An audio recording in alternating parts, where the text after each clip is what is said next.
ఎత్తిన విరసం జెండా అలలలలుగా వరదలొస్తు పోరు పోరు జెండా. And the necessary constraint that one needs to put on the process to prevent the punishment of the innocent. The consequences are immediate. One, from the reliance or encounters to bulldozer justice. Bulldozer justice అని మాట్లాడుకుంటామే, ఎక్కడి నుంచి వచ్చింది? ఇదే వాడు love జియాద్ మాకు తెలుసు, మా కళ్ళ ముందర జరిగింది.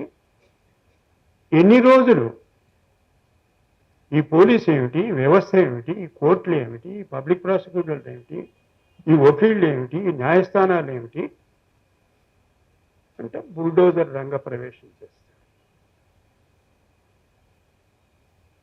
దానికి సాయంత్రం టీవీల్లో కూర్చొని మళ్ళీ సమర్థన ఏమిటంటే వాడు చేసిన పనికి మరి బుల్డోజర్ కాకపోతే ఇంకేంటి? You have started accepting it. ఇదే దీనికి పరిష్కారం.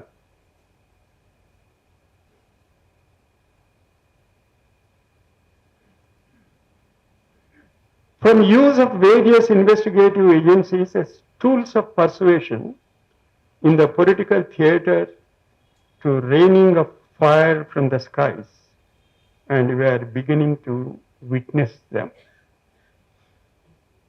తరచుగా వింటుంటాం మనం fires from the air and surgical threat.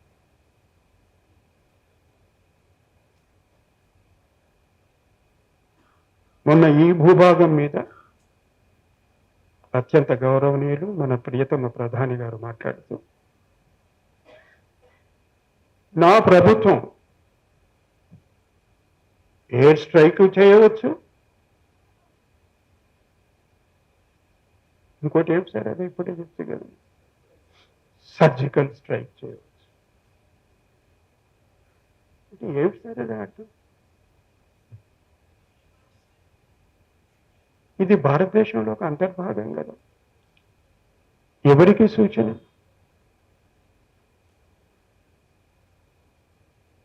ఎవరికి చెప్పదలుచుకున్నాం మనం ఈ మాట?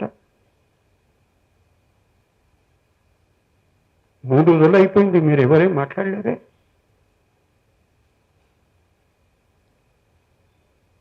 పోనీ ఆయన ఎవరికి ఆ సూచన చేయదలుచుకున్నాడో వాళ్ళ గురించి మాట్లాడదామంటే నాకు లక్ష్మణ్ ఒక భయంకరమైన విషయం చెప్పింది ఇప్పుడు, which I am still unable to come. I thought we are breathing. I thought we are breathing now. ఆయనకు ఇవాళ పొద్దుటి వరకు, నిన్న రాత్రి 10 గంటల వరకు ఈ హాలుకు పర్మిషన్ ఇస్తారా లేదా అనే విషయం తెలియదు.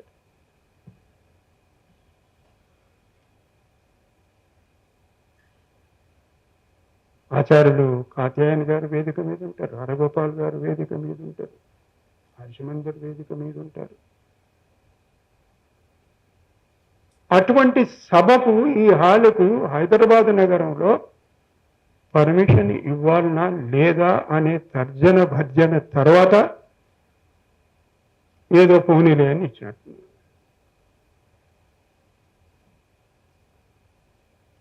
ఇది నేను ప్రస్తావించదలుచుకున్నాను. ఏమిటంటే అన్నిటికీ మూలాలు అక్కడే.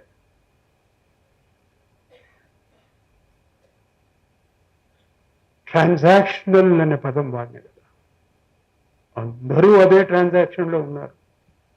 ఎక్కువ తక్కువ, కొంచెం తక్కువ. దాని పరిణామం ఇది.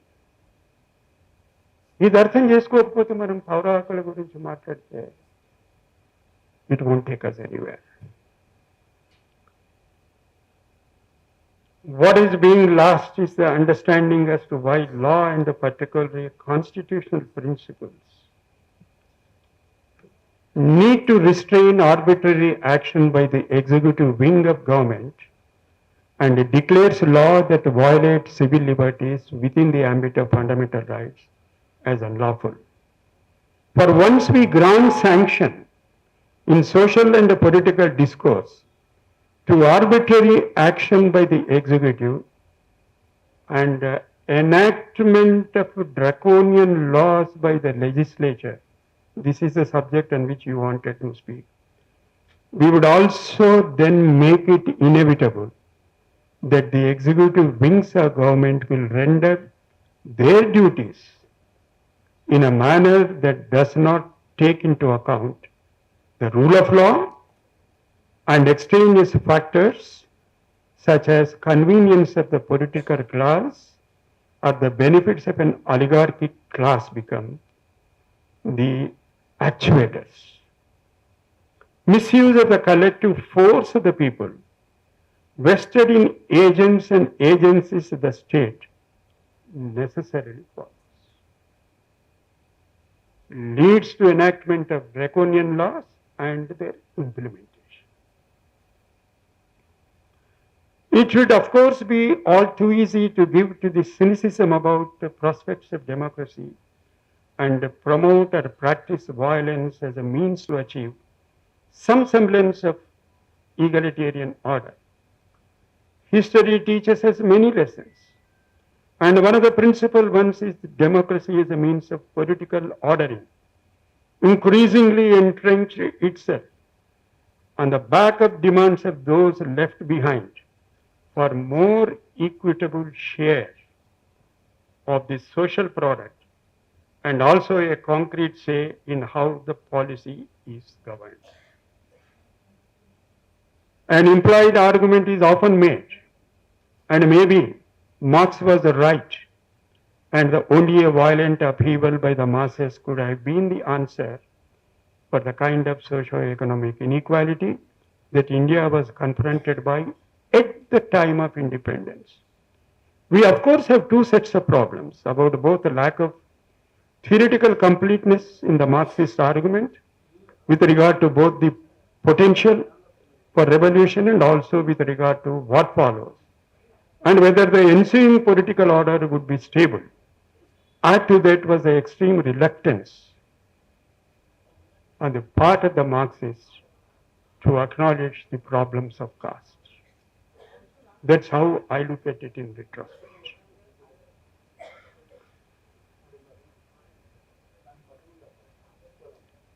When they emerge, do not provide a timeline as to how long they will last, nor do they especially who will emerge as the real winners and losers. Instead, as it is argued by a leading social scientist in the book called In Violence for Equality, such upheavals often lead to enthronement of, at best, a new class of elites who may not be rapacious to begin with, but sooner or later turn predatory. And Paulo Ferro says the cycle of dehumanization continues. Anyhow, I will now come to a few words about the Constitution. In the Constant Assembly debates, Baba Saheb at one point addressed the question of whether India could ever be genuine social democracy. To this, his reply was that India's heritage of philosophical insights also included two core approaches of the mind towards each other from the Upanishads, Aham Brahmasmi and Tattvamasi. Whether one takes this in the spiritual sense or in a larger secular philosophical sense, that ancient thought encapsulates a significant aspect of modern human rights discourse, the essential and indefeasible dignity of every human being, while much of the discussion regarding the concept of human dignity as foundation of human rights revolves around the implications for the state, not enough attention is paid to another aspect, that protection of the indefeasible core of dignity of every human being is also the responsibility of individuals. Consequently, defense of human rights was not to be predicated merely on a utilitarian calculus that non-protection of others' human rights might ultimately lead to loss of one's own rights, but also loss of rights of others themselves constitute a loss of our rights to coexist as human beings, endowed with indefeasible core of dignity. It is here we have to restart our campaign to re-establish civil liberties and human rights as a primordial concern for all citizens. The campaign has to start with the inculcation of proper values, that one's existence is not to be defined in terms of what one grabs to consume, but in terms of co-lived reality and of shared co-sent existence. One of the first discourses in the extant text available in ancient Indian philosophy, Samkhya, is about the message of Lord Vishnu regarding the purpose of sentient being of eradicating three sources of suffering, almost fellow sentient beings. Suffering that arises from denial of minimal material resources to grow and develop, the suffering and arises from ignorance, and finally suffering that arises from ignorance of the spiritual dimensions in which we recognize the essential unity of all. Baba Saheb, by quoting from Upanishads, sought to remind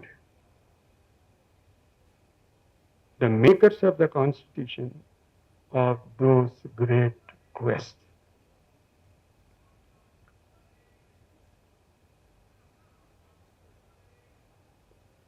I wanted to explore more foundational pathologies of the political economy and the draconian laws and the manner in which they are implemented in violation of Article 14, 19 and 21 of our Constitution, but maybe on some other occasion. Thank you, ladies and gentlemen, for your forbearance. Thank you. ఏంటి సుదర్శన్ రెడ్డి గారు spiritualism అంటున్నాడు, రాముడు అంటున్నాడు, కృష్ణుడు అంటున్నాడు, విష్ణువు అంటున్నాడు, ఉపనిషత్స్ అంటున్నాడంటే మనం మాట్లాడనందువల్ల, మనకర్థమైన రీతిలో మనం మాట్లాడనందువల్ల ఒక వర్గము అది తమ సొంత జాగీరు, తమ సొంత ఆస్తి అనుకునేటువంటి సందర్భం. అందుకొరకు అది జరిగిందా లేదా వేరే విషయం. లోయ అంటాడు రాముడి గురించి మాట్లాడుతూ, Rama was a limited personality. He was a constitutional personality. He knew his limitations and never crossed them. అతని కోరికలు, అతని ఇష్టాయిష్టాలు అన్నీ నియమ నిబద్ధతో కూడుకున్నటువంటివి